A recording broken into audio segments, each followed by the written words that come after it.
Hello viewers, আসসালামু আলাইকুম। নতুন একটি ব্লগে সবাইকে স্বাগতম।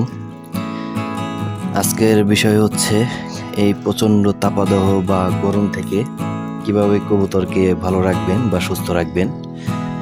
আর আমি যেগুলা করি সেগুলাই আপনাদেরকে শেয়ার করতেছি। প্রথমত কবুতরকে নিয়মিত গোসল করাতে হবে। আমি সপ্তাহে পূর্বে 1 থেকে 2 দিন গোসল দেওয়াতাম, এখন প্রায় 3 দিনই গোসল দেওয়াই। কবুতর খাবার পানি যখন দেই তখনই কিন্তু বোঝা যায় যে কবুতর গোসল করবে কিনা। ওই খাবার পানিতেই গোসল করার ট্রাই করে। ওই সময় আমি কবুতরকে গোসলের জন্য পানি দিয়ে দিই, সবগুলা কবুতর গোসল করে নেয়। এতে করে কবুতর অনেক সুস্থ থাকে।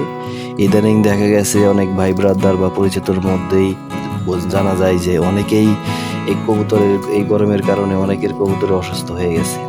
সেকেন্ডলি যেটা করবেন সেটা হচ্ছে কবুতরকে ওরসালাইন জাতীয় বিভিন্ন ধরনের মেডিসিন পাওয়া যায়, সেগুলো ব্যবহার করতে পারেন। যেমন হাইড্রোলাইট বা ইলেকট্রোমিন, অথবা আপনি লেবু পানিও ব্যবহার করতে পারেন।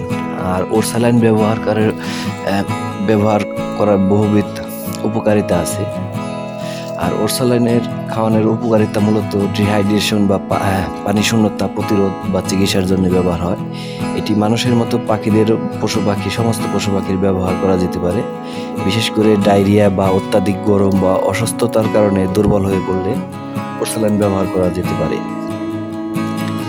ডায়রিয়া বা বমির কারণেও শরীর থেকে পানি বা ইলেকট্রোলাইট কমে গেলে ওরসালাইন সাহায্য করে।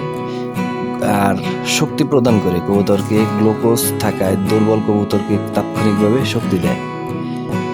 সোডিয়াম, পটাশিয়াম বা কার্বনেট শরীরের ভারসাম্য রক্ষা করে। ভাইরাস, ব্যাকটেরিয়া জনিত সমস্যার কারণে ওরসালাইন সহায়তা করতে পারে।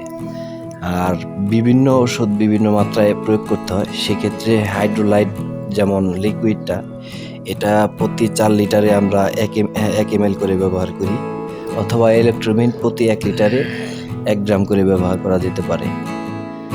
তো নিয়মিত আপনারা কবুতরকে ওরসালাইন ব্যবহার করবেন, পানির সাথে ওরসালাইন দিবেন। আর যদি এটাও না হয়, সম্ভব না হয়, মানে অনেকের ক্ষেত্রেই দেখা গেছে অনেক জায়গায় কিন্তু ভেটেরিনারির দোকান সহজলভ্য না, সহজে পাওয়া যায় না। সেক্ষেত্রে মানুষের যে ওরসালাইনগুলা, ওই ওরসালাইনগুলা ব্যবহার করতে পারেন। তাছাড়া যদি সেটাও না করেন, অতঃপর লেবু পানি, যেটা নিয়মিত লেবু পানি ব্যবহার করবেন। নিয়মিত কবুতরকে গোসল দেওয়াবেন। এতে করে কবুতর সুস্থ থাকবে, ভালো থাকবে, বা বড় কোনো ডিজিজের হাত থেকে আগেই রক্ষা পাবেন। নিয়মিত কবুতরকে চর্চা করেন, টেক কেয়ার করেন, দেখেন কবুতর